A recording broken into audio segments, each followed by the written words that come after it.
हमारे पास क्लास 6 का जियोग्राफी का फर्स्ट चैप्टर, बुक का नाम है पृथ्वी हमारा आवास। तो यहाँ पे फर्स्ट चैप्टर है सौरमंडल में पृथ्वी। सूर्यास्त के बाद आकाश को देखना कितना अच्छा लगता है। आसमान में पहले एक या दो चमकते बिंदु ही दिखते हैं, लेकिन बाद में उनकी संख्या बढ़ती जाती है। आप उनकी गणना नहीं कर सकते। संपूर्ण आकाश छोटी छोटी चमकदार वस्तुओं से भर जाता है, जिसमें से कुछ चमकीले होते हैं एवं कुछ धुंधले। ऐसा प्रतीत होता है मानो आकाश में हीरे जड़े हों। इनमें से कुछ टिमटिमाते प्रतीत होते हैं, लेकिन अगर आप उनको ध्यान से देखें तो आप पाएंगे कि इनमें से कुछ की टिमटिमाहट अन्य से अलग है। ये बिना किसी टिमटिमाहट के चंद्रमा के समान चमकते हैं। इन चमकीली वस्तुओं के साथ आप लगभग प्रतिदिन चंद्रमा को भी देखते हैं। यह अलग अलग समय पर अलग आकार और अलग स्थितियों में दिखाई देते हैं। आप पूर्ण चंद्रमा को लगभग 1 महीने में एक बार देख सकते हैं। यह पूर्ण चंद्रमा वाली रात पूर्णिमा होती है। 15 दिन के बाद आप इसे नहीं देख सकते। यह नया चंद्रमा की रात्रि एवं अमावस्या होती है। ऐसी रात में अगर आसमान साफ है तो आप आसमान का अवलोकन अच्छी तरह से कर सकते हैं। क्या आपको इस बात पर आश्चर्य नहीं होता कि हम दिन के समय चंद्रमा एवं इन छोटी छोटी चमकीली वस्तुओं को क्यों नहीं देख पाते? ऐसा इसीलिए क्योंकि सूर्य के अत्यधिक तेज प्रकाश के कारण रात के समय चमकने वाली वस्तुओं को हम दिन में नहीं देख पाते। सूर्य, चंद्रमा तथा वे वस्तुएं जो रात के समय आसमान में चमकती है, उन्हें खगोलीय पिंड कहते हैं। कुछ खगोलीय पिंड बड़े आकार वाले तथा गर्म होते हैं। ये गैस से बने होते हैं। इसके पास अपनी ऊष्मा तथा प्रकाश होता है, जैसे वो बहुत बड़ी मात्रा में उत्सर्जित करते हैं जिसे वे बहुत बड़ी मात्रा में उत्सर्जित करते हैं। इन खगोलीय पिंडों को तारा कहते हैं। सूर्य भी एक तारा है। आओ कुछ करके सीखें। आपको आवश्यकता होगी एक चार्ट, एक सादा कागज, पेंसिल, एक सुई। कागज के मध्य में चार्ट को इस प्रकार रखें कि उसका कांच कागज से सटा रहे। आप टॉर्च के कांच के चारों ओर एक वृत्त खींचें। कागज पर वृत्त के अक्षेत्र में सुई से छोटे छोटे छेद करें। अब कागज के छिद्रित वृत्तीय भाग को कांच पर सामने की तरफ रखें। टॉर्च के चारों ओर कागज को लपेटकर रबर बैंड लगा दें। ध्यान रखें कि टॉर्च की स्विच कागज के बाहर रहे। अंधेरे कमरे में एक सादी दीवार की ओर मुंह करके इस टॉर्च को लेकर कुछ दूरी पर खड़े हो जाएं, लेकिन सभी बत्तियों को बुझा दें। जब टॉर्च की रोशनी को दीवार पर डालें, आप दीवार पर प्रकाश के अनेक छोटे छोटे बिंदुओं को देखेंगे, बिल्कुल वैसे ही जैसे रात के समय आसमान में तारे चमकते हैं। अब कमरे की सभी बत्तियों को जला दें। प्रकाश के सभी बिंदु लगभग अदृश्य हो जाएंगे। आप इसकी तुलना उस अवस्था से कर सकते हैं जब रात्रि के समय आसमान में चमकने वाले तारे सूर्योदय के बाद अदृश्य हो जाते हैं।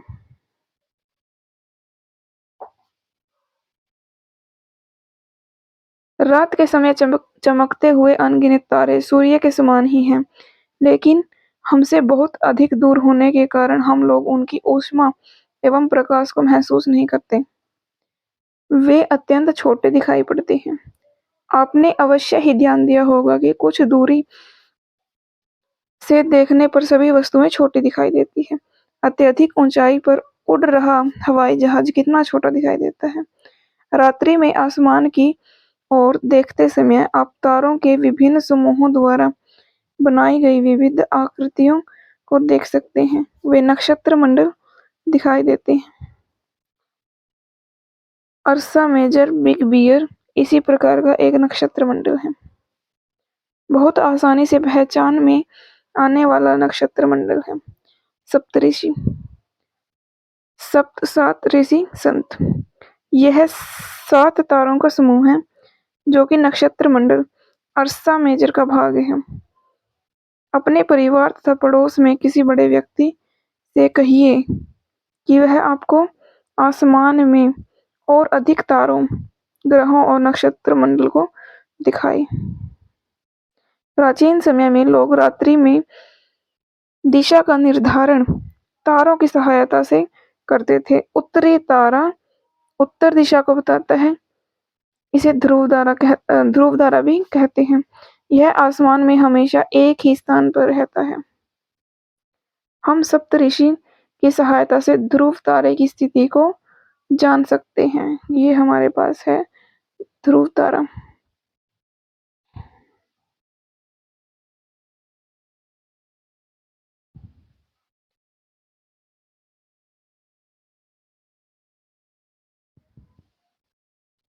कुछ खगोलीय पिंडों में अपना प्रकाश एवं ऊष्मा नहीं होती, वे तारों के प्रकाश से प्रकाशित होते हैं।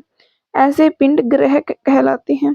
ग्रह, जिसे अंग्रेजी में प्लैनेट कहते हैं, ग्रीक भाषा में प्लैनेटाई शब्द से बना है, जिसका अर्थ है परिभ्रमक, अर्थात चारों ओर घूमने वाला। पृथ्वी, जिस पर हम रहते हैं, एक ग्रह है। यह अपना संपूर्ण प्रकाश एवं ऊष्मा सूर्य से प्राप्त करता है, जो पृथ्वी के सबसे नजदीक का तारा है।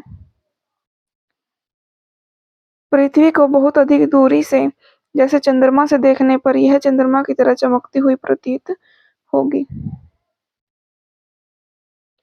कुछ रोचक तथ्य। बृहस्पति, शनि, यूरेनस के चारों ओर छल्ले हैं। ये छल्ले विभिन्न पदार्थ के असंख्य छोटे छोटे पिंडों से बनी हुई पट्टियां हैं।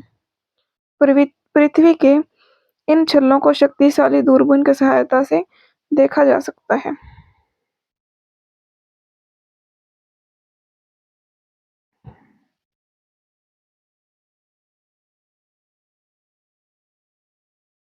ये हमारे पास सूर्य, ये भी एक तारे के समान ही है जिसका अपना प्रकाश है। ये हमारी पृथ्वी, जो सूर्य से प्राप्त ऊष्मा के कारण चमकती है, जिसे दूसरों के प्रकाश की सहायता हो, उन्हें हम ग्रह कहते हैं। तो पृथ्वी भी एक ग्रह है।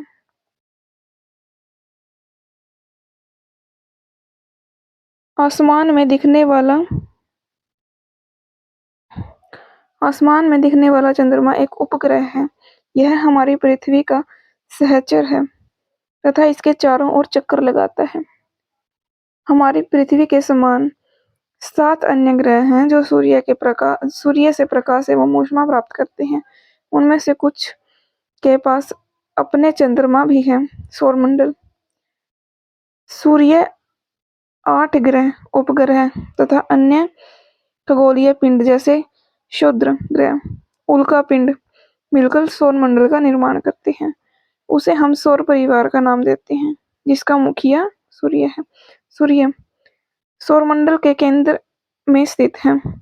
यह बहुत बड़ा है, अत्यधिक गर्म गैसों से बना है।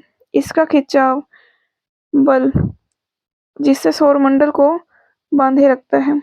सूर्य सौर मंडल के लिए प्रकाश एवं ऊष्मा का एकमात्र स्रोत है, लेकिन हम इसकी अधिक तेज ऊष्मा को महसूस नहीं करते हैं, क्योंकि सबसे नजदीक का तारा होने के बावजूद यह हमसे बहुत दूर है। सूर्य पृथ्वी से 15 करोड़ किलोमीटर दूर है। ग्रह। हमारे सौरमंडल में 8 ग्रह हैं। सूर्य से दूरी के अनुसार वे हैं बुध, शुक्र, पृथ्वी, मंगल, बृहस्पति, शनि, यूरेनस, नेपच्यून। सूर्य से उनकी दूरी के अनुसार अंग्रेजी में ग्रहों के नाम याद रखने का आसान तरीका। My very efficient mother just served us no nuts. सौरमंडल के सभी 8 ग्रह एक निश्चित पथ पर सूर्य का चक्कर लगाते हैं। ये रास्ते दीर्घवृत्ताकार में फैले हुए हैं। ये कक्षाएं कहलाती हैं। सभी ग्रह अपनी अपनी कक्षाओं में सूर्य के चारों ओर चक्कर लगाते हैं। बुध सूर्य से सबसे नजदीक है। अपनी कक्षा में सूर्य के चारों ओर चक्कर लगाने में इसे केवल 88 दिन लगते हैं। शुक्र को पृथ्वी का जुड़वा ग्रह माना जाता है क्योंकि इसका आकार एवं आकृति लगभग पृथ्वी के ही समान है।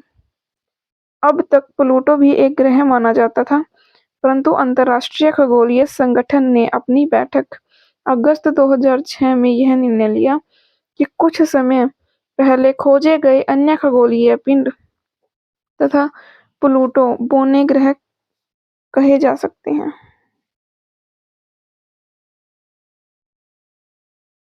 क्या आप जानते हैं पौराणिक रोमन कहानियों में सोल सूर्य देवता को कहा जाता था। सौर शब्द का अर्थ है सूर्य से संबंधित, इसीलिए सूर्य के परिवार को सौरमंडल सोलर सिस्टम कहा जाता है। सौरमंडल का उपयोग करते हुए और अधिक शब्दों में लिखें। शब्द की उत्पत्ति। ऐसे बहुत से शब्द जिनका उपयोग हम एक भाषा में करते हैं, अक्सर वे दूसरी भाषाओं के लिए गए शब्द हो सकते हैं। उदाहरण के लिए जियोग्राफी एक अंग्रेजी शब्द है। यह ग्रीक भाषा से लिया गया शब्द है जिसका अर्थ पृथ्वी का विवरण है। यह 2 ग्रीक शब्दों से मिलकर, जिसमें जीई शब्द का प्रयोग पृथ्वी तथा ग्राफिया शब्द जिसका अर्थ है लिखना, पृथ्वी के संबंध और अधिक जाने। जियोलॉजी पृथ्वी का अध्ययन। जियोमेट्रिया पृथ्वी का मापन। जियोइड पृथ्वी के आकार के अनुरूप। क्या आप जानते हैं रात में आसमान को देखकर मनुष्य हमेशा से मोहित होता है। खगोलीय पिंडों एवं उनकी गति के संबंध में अध्ययन करने वालों को खगोल शास्त्री कहते हैं। खगोलीय पिंडों तथा उनकी गति के संबंध में अध्ययन करने वाले लोगों को खगोल शास्त्री कहते हैं। आर्यभट्ट प्राचीन भारत के प्रसिद्ध खगोल शास्त्री थे। उन्होंने कहा था कि सभी ग्रह एवं चंद्रमा परावर्तित सूर्य प्रकाश के कारण चमकते हैं। आज विश्व के सभी भागों में खगोलीय ब्रह्मांड के रहस्यों को खोजने लगे हैं।